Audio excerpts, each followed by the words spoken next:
Pantesan timnas kalah atas Mali, ternyata ini alasannya. Wow, menarik kita bahas. Jadi kita tahu tadi malam timnas Indonesia mengalami kekalahan daripada timnas Mali di ajang Piala Kemerdekaan, yang mana sebelumnya diproyeksikan Indonesia diharapkan untuk bisa menjadi juara di Piala Kemerdekaan ini.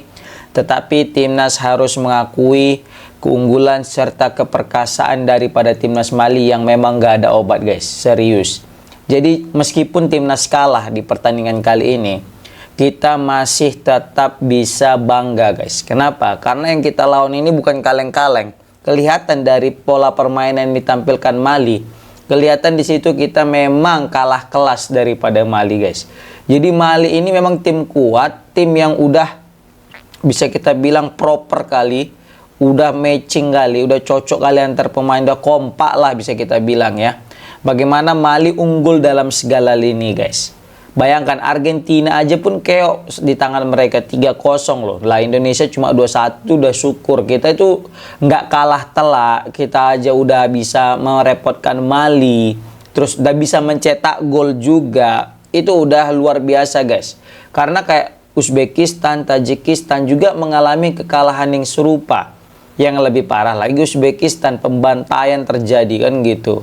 Nah di sini kita udah nggak kalah telak aja, terus juga kita mau fighting spirit, mau ngasih perlawanan, itu jauh lebih daripada cukup, guys. Oke, kita bahas beberapa faktor yang menyebabkan timnas kalah daripada timnas Mali, guys.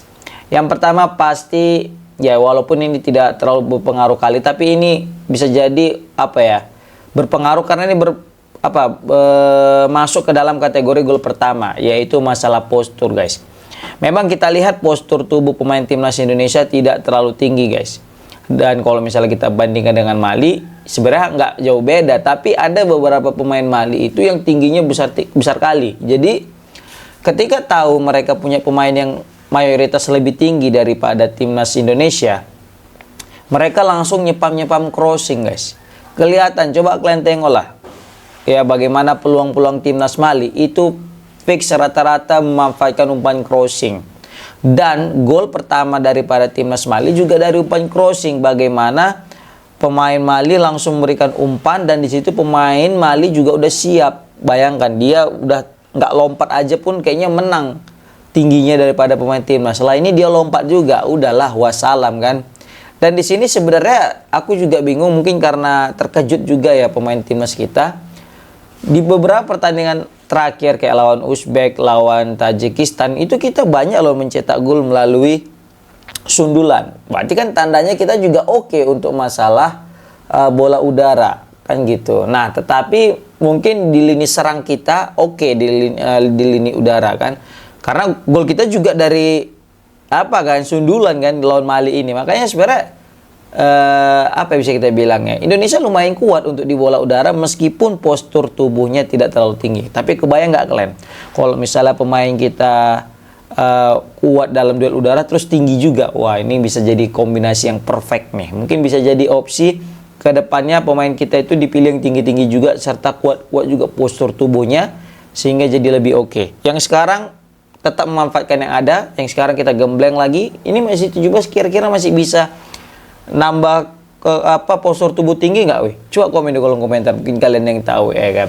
Nah di sini juga aku ngelihat bagaimana mungkin gara-gara banyak spam umpan lambung ini pemain kita sebenarnya udah berusaha, guys. Kelihatan banyak juga kita kebobolan juga bukan karena bola-bola udara di beberapa pertandingan terakhir kan, lawan Uzbek, lawan Tajikistan, bukannya dari bola-bola udara kan gitu. Nah jadi udah kuat kita itu.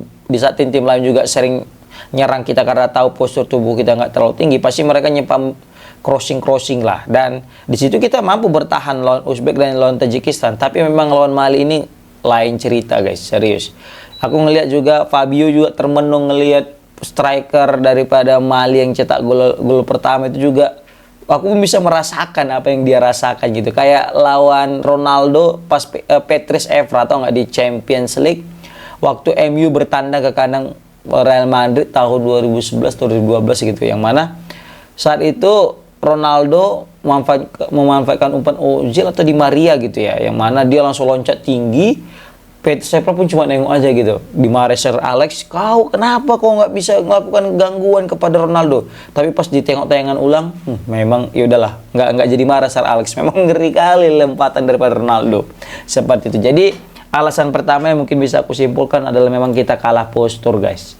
Oke, tapi itu juga tidak menjadi alasan karena kebetulan timnas juga oke kok kan, meskipun kecil-kecil cabai rawit.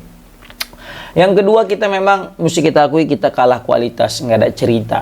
Apapun ceritanya itu kita kalah kualitas.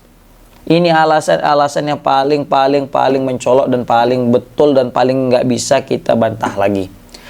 Kalau kita lawan Uzbek, lawan Tajikistan 11-12 lah, masih oke gitu kan. Tapi memang kalau udah beda benua ya, langsung beda, langsung terasa kekuatannya kan.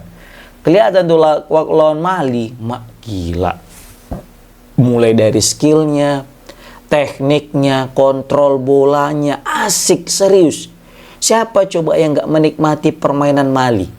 Meskipun kita mendukung timnas ya, meskipun kita orang Indonesia, tapi kita mesti fair. Kita nggak bisa bilang Mali jelek atau beruntung. Enggak guys, memang keren mainnya. Suatu keberuntungan bagi kita bisa menyaksikan bukan Garuda, tapi maksudnya timnas Mali yang muda ini bermain guys, serius. Ini masih muda aja oke gitu nih mereka main. Jadi bukan hal yang tidak mungkin 5 hingga 10 tahun yang akan datang, pemain-pemain Mali ini yang kita hadapi nanti akan bermain di liga-liga top Eropa guys.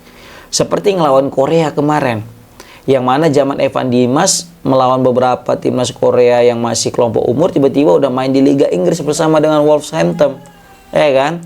Nah itu yang sering terjadi, kita malah stagnan, malah mentok-mentok ke liga lokal. Sedangkan pemain tim-tim yang udah pernah kita lawan itu justru main di liga-liga top Eropa. Nah ini seperti itu guys.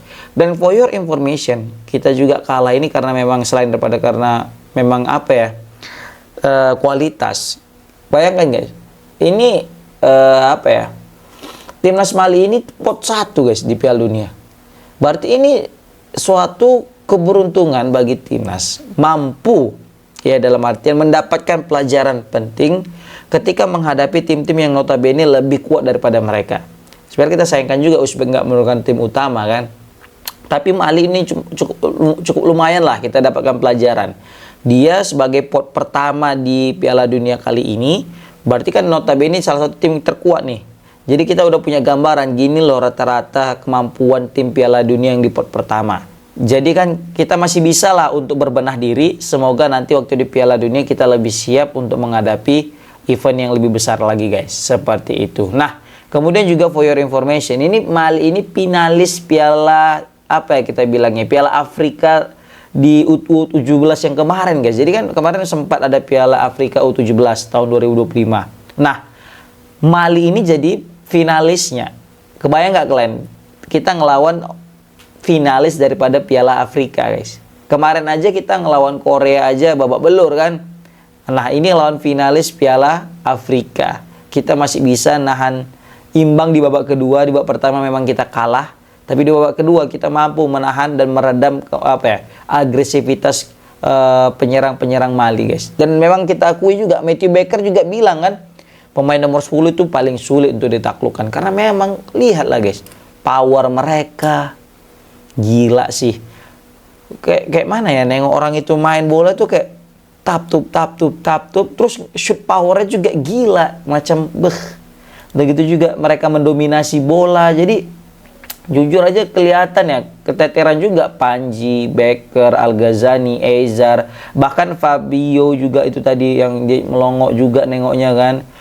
Dan Evandra juga sulit mengembangkan permainan bersama dengan Nazir Alvaro. Ya Alberto sempat mencetak gol juga oke kan dengan sundulannya. Dimas Adi Mirza juga. Ya karena memang kebetulan Mali ini rapat juga lini pertahanannya guys. Kebayang nggak lihat timnas Mali? Ya mereka nggak hanya jago dalam lini bertahan, lini nyerang, bertahan juga oke guys. Jadi kesulitan lah kita juga untuk membobol gawang Mali. Dan kebetulan juga kita memang kesulitan juga memaksimalkan peluang, kebiasaannya kan. Tapi biasalah masih muda. Karena kita ada punya peluang untuk cetak gol, tapi kita masih belum bisa memanfaatkan one chance one goal gitu. Sulit. Kita itu mesti nunggu 4-5 ada peluang baru satu terjadi gol, itu pun bersyukur gitu kan. Karena kebanyakan bukan hanya di timnas kelompok umur, timnas senior juga gitu kan. Sering sekali kita itu mesti banyak peluang dulu baru cetak gol. Padahal kalau di luar sana mereka kalau ada satu aja kesempatan gol harus bisa jadi gol seperti itu. Nah, ini jadi kita mesti meningkatkan ketajaman lini serang kita lagi guys. Dan kemudian juga bisa kita bilang ya, Mali ini juga apa ya? Dia udah tahu karena ini lawan Indonesia, mereka langsung mendominasi penguasaan bola guys. Mereka nggak kasih loh timnas kita itu menguasai bola lama-lama. Karena kita kebetulan juga beberapa pertandingan terakhir menguasai bola kan. Dan kali ini kita nggak menguasai bola karena memang Mali udah tahu caranya untuk mengalahkan timnas. Mereka lebih siap juga. Makanya tempo mereka yang atur. Maka jadi wajar lah gol-gol pertama kedua itu cepat tuh terjadi karena memang udah mereka ukur kayak udah mereka atur guys, seperti itu. Dan juga bisa kita bilang apa ya, bisa kita bilang ya, ini juga menjadi apa ya, gambaran bahwasanya kalau kita nggak berbenah nanti di Piala Dunia kita akan menghadapi tim-tim seperti Mali. Nah, kita akan pasti keteteran. Maka dari itu ya kita improve diri lagi, nggak ada kata nggak mungkin, kita juga bisa lah insya Allah bersaing di Piala Dunia.